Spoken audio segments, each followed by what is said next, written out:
Inspector Prakash Mali, cyber DYSP Siddalingappagowda ಪಾಟೀಲ್ರಿಗೆ ಪ್ರತಿಷ್ಠಿತ ಗೌರವ.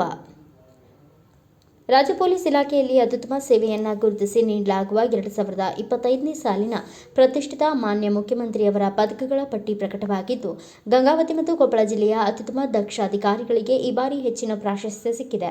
ಗಂಗಾವತಿ ನಗರ police inspector Prakash L Mali ಹಾಗೂ Koppal cyber crime DYSP Siddalingappagowda Patil ಸೇರಿದಂತೆ ಹಲವರು ಈ ಗೌರವಕ್ಕೆ ಪಾತ್ರರಾಗಿದ್ದಾರೆ. ಗಂಗಾವತಿಯ ನಂಟು. ಈ ಬಾರಿಯ ಪದಕ ವಿಜೇತರಿಗೆ ಗಂಗಾವತಿಯ ನಂಟು ಹೊಂದಿರುವವರೇ ಪ್ರಮುಖರು. ಪ್ರಸ್ತುತ ಗಂಗಾವತಿ ನಗರ ಇನ್ಸ್ಪೆಕ್ಟರ್ ಆಗಿರುವ ಪ್ರಕಾಶ್ ಎಲ್ ಮಾಳಿ ಅವರು ಸಾರ್ವಜನಿಕರೊಂದಿಗೆ ಸೌಜನ್ಯ ಹಾಗೂ ಅಪರಾಧ ತಡೆಗಟ್ಟುವಲ್ಲಿ ತೋರಿದ ದಕ್ಷತೆಗೆ ಪದಕ ಸಂದಿದೆ. ಇನ್ನು Koppal cyber crime DYSP Siddalingappagowda Patil ಅವರು ಈ ಹಿಂದೆ ಗಂಗಾವತಿಯಲ್ಲಿಯೇ ಡಿವೈಎಸ್ಪಿಯಾಗಿ ದಕ್ಷತೆಯಿಂದ ಕಾರ್ಯನಿರ್ವಹಿಸಿ ಜನಪ್ರಿಯತೆ ಗಳಿಸಿದ್ದರು. ಈ ಇಬ್ಬರು ಅಧಿಕಾರಿಗಳ ಸಾಧನೆಗೆ ಗಂಗಾವತಿ ಭಾಗದ ಜನತೆ ಹರ್ಷ ವ್ಯಕ್ತಪಡಿಸಿದ್ದಾರೆ. ವಿದೇಶಿ ಪ್ರಜೆ ಪ್ರಕರಣದ ಕರಾಳತೆ.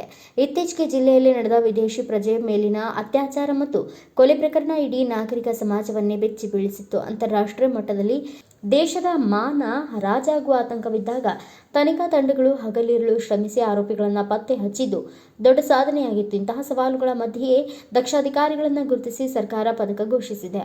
ಏಪ್ರಿಲ್ 2ಕ್ಕೆ ಪ್ರದಾನ. ರಾಜ್ಯದಾದ್ಯಂತ ಒಟ್ಟು 152 ಪೊಲೀಸ್ ಅಧಿಕಾರಿಗಳು ಹಾಗೂ ಸಿಬ್ಬಂದಿಗಳಿಗೆ ಪದಕ ಲಭಿಸಿದೆ. ಪದಕ ಪುರಸ್ಕೃತರಿಗೆ ಏಪ್ರಿಲ್ 2ರಂದು ಬೆಂಗಳೂರಿನಲ್ಲಿ ನಡೆಯಲಿರುವ ವಿಶೇಷ ಸಮಾರಂಭದಲ್ಲಿ ಮುಖ್ಯಮಂತ್ರಿಯವರು ಪದಕ ಪ್ರದಾನ ಮಾಡಲಿದ್ದಾರೆ.